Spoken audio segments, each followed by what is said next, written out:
इसके लिए अब मैं आप लोगों का ध्यान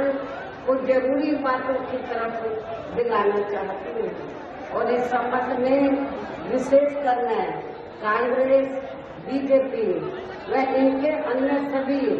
सहयोगी दलों के बारे में ये कहना चाहूंगी कि आजादी के बाद शुरू में केंद्र व देश के अधिकांश राज्यों में भी ज्यादातर सत्ता या कांग्रेस पार्टी के हाथों में केंद्रित रही है, किंतु इनकी खासकर दलित, आदिवासी व पिछड़ा वर्ग विरोधी तथा अन्य और मामलों में की रही गलत नीतियों एवं गलत कार्य प्रणाली आदि की वजह से ही फिर इस पार्टी को केंद्र व काफी राज्यों की भी सत्ता से बाहर होना पड़ा तथा यही स्थिति इनकी सहयोगी पार्टियों की भी बनी हुई है, जिस कारण ही फिर बीएसपी को हमें बनाने की जरूरत पड़ी है। और अब पिछले कुछ वर्षों से बीजेपी एवं इनके सहयोगी दल केंद्र में अधिकांश राज्यों की भी सत्ता में काबिज हो गए। साथ ही इनकी भी ज्यादातर रही जातिवादी, पूंजीवादी, संकीर्ण, सांप्रदायिक व द्वेषपूर्ण नीतियों एवं कार्य प्रणाली आदि से तथा इनकी कथनी व करनी में भी काफी अंतर होने की वजह से ऐसा लगता है कि इस बार ये पार्टी भी केंद्र की सत्ता में आसानी से आने वाली है। इस बार भी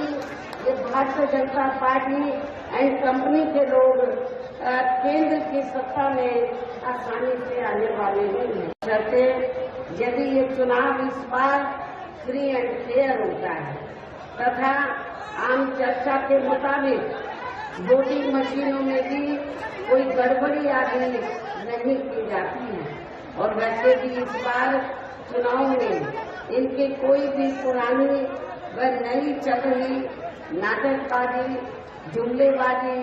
व गारंटी आदि काम में आने वाली नहीं है, क्योंकि अब देश की जनता काफी हद तक इस बात को समझ चुकी है कि इनकी पार्टी ने अब तक देश के विशेषकर गरीबों, कमजोर तबकों, मध्यम वर्गीय एवं अन्य मेहनतकश लोगों को जो इन्हें अच्छे दिन दिखाने के असंख्य प्रलोभन भरे वायदे किए हैं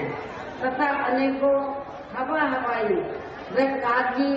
गारंटी भी दी है, काफी कागजी गारंटी भी दी है, तो उनका जमीनी हकीकत में अभी तक भी इन्होंने लगभग 1/4 हिस्सा कार्य भी नहीं किया, बल्कि इसके स्थान पर इनका ज्यादातर समय व ताकत भी यहाँ इनके अपने चहेते रहे बड़े बड़े पूंजीपतियों एवं धन्ना सेठों को ही ज्यादा से ज्यादा मालामाल व धनवान आदि बनाने में तथा इन्हें हर स्तर पर छूट देने व बचाने आदि में ही लगी रही है, जिनके अधिकांश आर्थिक सहयोग से ही ये पार्टी व अन्य पार्टियां भी अपना संगठन चलाती हैं तथा चुनाव आदि भी लड़ाती हैं, जिसका काफी कुछ खुलासा बॉन्ड की आई रिपोर्ट से भी हो जाता है। इसके साथ ही अब ऐसा लगता है कि कांग्रेस पार्टी की तरह ही बीजेपी ने भी केंद्र की तमाम सरकारी जांच एजेंसियों का ज्यादातर राजनीतिकरण कर दिया है। इसके अलावा देश के किसान वर्ग भी वर्तमान बीजेपी की सरकार में शुरू से ही अपनी विभिन्न समस्याओं को लेकर काफी ज्यादा दुखी व परेशान रहे हैं और अभी भी हैं, जबकि यूपी में आपसे लगा हुआ स्टेट है यूपी, जबकि यूपी में 4 बार हमारी पार्टी की रही सरकार ने इनके हितों का भी हर स्तर पर विशेष ध्यान रखा है। और आप लोगों को ये मालूम है कि जब पहली बार मेरे नेतृत्व में सरकार बनी थी तो उस समय उत्तराखंड अलग से स्टेट नहीं बना था, उत्तर प्रदेश का एक हिस्सा था। तो तब उस समय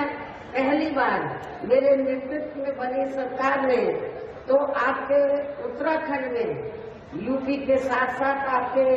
उत्तराखंड में जो यूपी का हिस्सा होता था उस समय, तो यहाँ की जो जरूरतें थी, यहाँ के गरीब और मजलूमों की जो जरूरतें थी, खास तौर से पहाड़ी क्षेत्र के लोगों की जो जरूरतें थी, उसको हमने काफी हद तक पूरा किया। हमने वर्तमान बीजेपी की सरकार की तरह या पूर्व में रही कांग्रेस पार्टी की सरकार की तरह तो यहाँ के लोगों की उपेक्षा नहीं की, बल्कि लोगों के हित को ध्यान में रखकर प्राथमिकता देते हुए तो उस समय हमारी पार्टी की सरकार ने यहाँ ऐसा कोई भी कार्य नहीं होने दिया जिससे यहाँ की जो प्रकृति है तो उसके साथ खिलवाड़ किया जा सके, जैसा कि अब हो रहा है। आपके उत्तराखंड में प्रकृति के साथ तो बहुत खिलवाड़ हो रहा है, आए दिन इधर जमीन खिसकती रहती है।